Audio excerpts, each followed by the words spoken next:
This video will show you how to install Boost Auto Parts wireless phone charging into your 2019 or newer Silverado or Sierra 1500 truck or 2020 or newer Silverado or Sierra 25 or 3500 truck. At the time of filming this video, this installation applies to 2019 to 2022 Silverado and Sierra 1500 as well as 2020 to 2022 Silverado and Sierra 25 and 3500, but for exact fitment, please check our website at boostautoparts.com. This video explicitly applies to those with the middle flip-up jump seat. If you have a full center console, please reference a separate Boost Auto Parts video for the full center console installation. To get all the parts shown in this video, as well as other parts and accessories for your truck or SUV, check out our website at boostautoparts.com. Using a trim tool, remove this bottom cover plate. Remove the 6 T15s around the outer edges.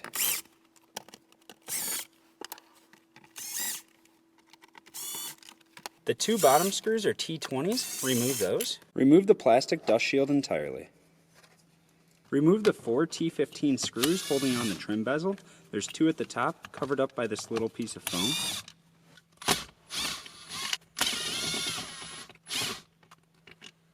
Place the console lid back down. Remove the factory bezel. Bring the factory console insert to a bench, then flip it over on its back side. Depress the tabs retaining the rubber mat and release the factory rubber mat from the insert. Open your new charger provided by Boost Auto Parts. Using a 3/8 inch drill bit, drill a hole in this exact location.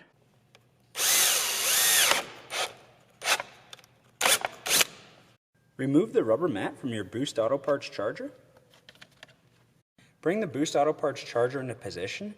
Guide the wiring harness through the hole you just drilled.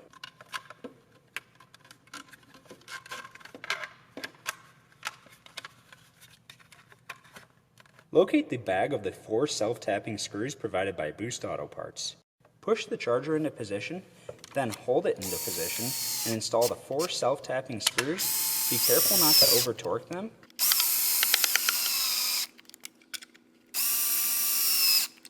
In the rear seat area, pry back on the side console covers. They do not need to be fully removed. Release the rear retaining clips.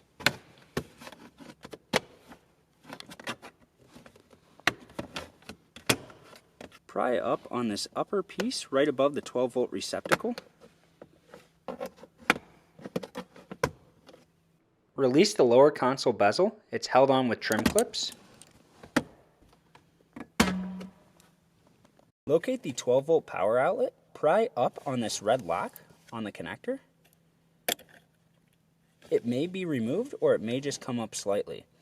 Right where the red lock is, there's a little tab. Depress the tab and unplug the connector.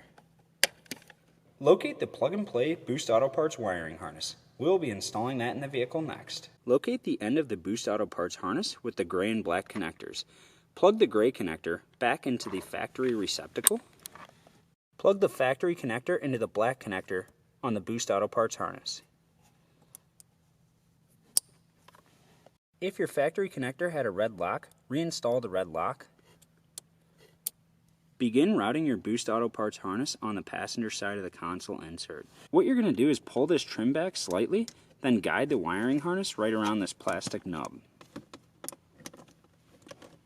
Pull some slack straight on up. Bring the wiring harness towards the front of the vehicle slightly as there's extra clearance forward.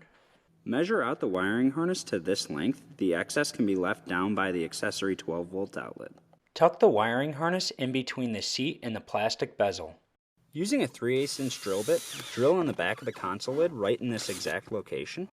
Bring the center console insert with the Boost Auto Parts charger into position. Route the wiring harness through the hole that you just drilled. Flip the console lid up while holding the console insert with your hand, then reinstall the 4 T15 screws that retain the console bezel into position.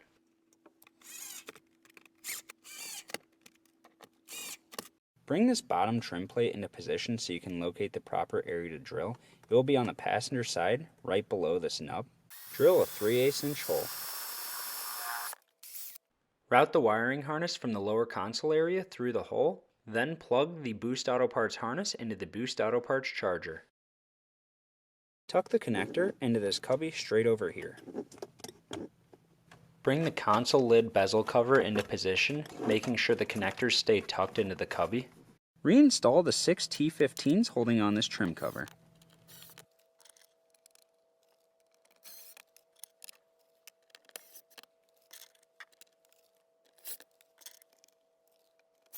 Reinstall the 2 T20 screws at the bottom. Slide the lower trim bezel into place, routing the harness through it, then snap back in the plastic retaining clips. Make sure to leave a little bit of slack here so the lid can open and close, then tuck the harness straight in between the seat and the console insert. Pull the excess wire down into the 12-volt console area, then tuck the wire between the plastic and the seat. Check the articulation of the full seat, making sure the wire has enough length in it. Tuck the excess slack in, making sure it's out of any area that it would pinch. Snap the rear trim cover back into position, making sure the wiring harness is routed below the trim piece.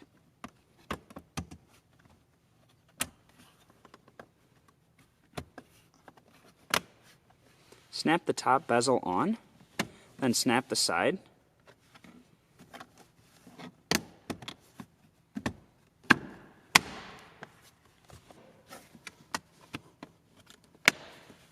Bring the Boost Auto Parts rubber mat into position and place it down fully. And just like that, your installation is complete. The charger is equipped with 2 modes. The default mode 1 will have a red resting light, and then anytime something is charging, it will change to a blue light. You can cycle between the modes by pressing the sub-flush button once. Mode 2 will have no resting light if nothing is charging, but anytime something is charging, a blue light will come on indicating something is charging. If you ever wish to fully turn off the charger, you can press and hold the sub-flush button for 3 seconds and the charger will totally turn off. Repeat the procedure to turn it back on. To get all the parts and accessories shown in this video, as well as other parts and accessories for your truck or SUV, check out our website at boostautoparts.com.